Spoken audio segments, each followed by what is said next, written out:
Today we're going over how to use Replit as a beginner. So they just launched Agent 3, which is their brand new upgrade to their AI agent. It actually tests and fixes its own code, builds automations that are time-based or with Slack or Telegram bots, and even runs autonomously up to 200 minutes. Let me just show you how powerful this is and the kinds of cool projects that you can do. So here we have Replit, and as you can see, it has all the features that I just described. So I'm gonna be creating a project that really helps me because I'm a software engineer and I'm a content creator, and I have so many different tasks that sometimes it's just hard to manage. So I want a clean, neat dashboard for me to manage all my tasks. I'm gonna ask it to create a task management dashboard, can track progress for my Instagram, TikTok, LinkedIn, and YouTube ideas. And we're gonna get ahead and start. All right, so it's gonna do some baseline research. So it made a plan, it's gonna create, delete content ideas, create a board, platform specific organization with color, progress tracking, search and filtering, clean, responsive dashboard interface, everything that I love. Now we have an option to build the entire app or start with the design. I want to build the entire app. It also has this cool feature where you can get notified when your app is ready, but I kind of want to see this in action. All right, so right now it's generating design guidelines. So I created this TypeScript file, get an idea of what it's going to be. All right, now it is loading. Wow. All these different ideas, filter by the various platforms or filter by status. Before I actually start doing it, it's actually going to start looking through the code to see if there's any issues. It's going to look through the code. It's going to look through the logs. It can see that it needs some TypeScript errors that need fixing first. This is one of the reasons that I really like Replit, because not only does it generate it, but goes back and fixes its work to ensure that you have good final product. All right, so it fixed up the baseline coding issues. Now it's going to systematically test the features that it has on.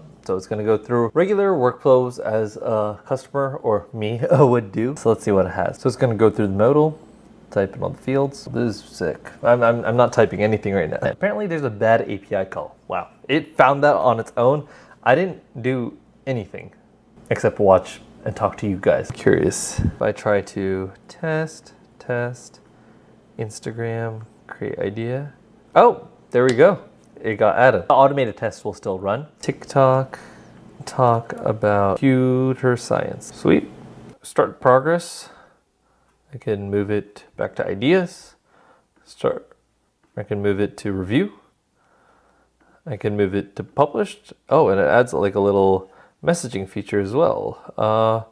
Move back to ideas. Whoa, this is kind of cool. If I delete it, ask for confirmation. So it looks like it fixed that. Now this button right here, I kind of don't like it because it's kind of unnecessary if we have the new content idea. So I'm going to say the add new idea button does nothing. Remove that. Why would we have unnecessary real estate? All right, so it looks like it removed the button. Next step for me is I want to get your guys' feedback on this whole application because I'm definitely going to use it for my own workflows, but see what you guys do. Maybe if you're a content creator or maybe if you're just trying to manage your own tasks, I want you to check it out. I'm actually going to go ahead and publish this right now. All right, this is the task-manager-sajjaad. Publish. All right, it's getting deployed. The link will be in the description below. I want you guys to check it out. All right, it's live, guys. All right, now let's talk about automations. And specifically, if you want to be a good software engineer, computer science student, or just tech professional, you need to be aware of what is going on in the world because there is new news happening every single day. And so for that, I'm actually going to set up a time-based automation. I want to be emailed every, I'll just say 10 minutes about the latest tech news. Maybe you could set it up to be every day, maybe every other day, but just for the sake of this demo, we'll do every 10 minutes. And let's see what it says. So it's gonna set up a time-based trigger,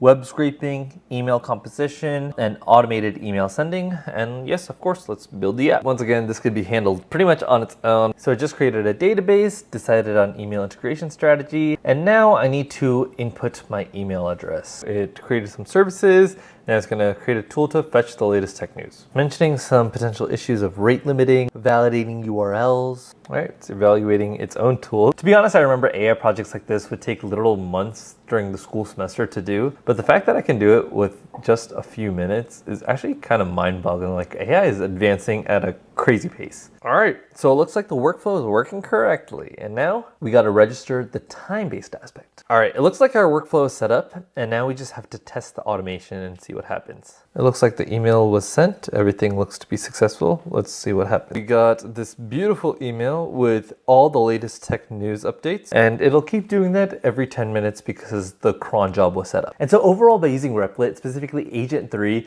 you can create so many insane, cool coding projects that solve real real world issues and set up AI workflows to get everything that you need right away. And so if you're a student or early career professional and you want to get into AI, Replit is one of the best tools out there to really get your feet wet. Well, that's about all I have in this video. I really hope that you guys enjoyed it. And if you did, make sure to hit the like button, subscribe if you haven't already. If you're interested in my absolutely free tech newsletter, link will be down below in the description. And if you're interested in what software engineers actually do on a day-to-day basis, you might like this video right here.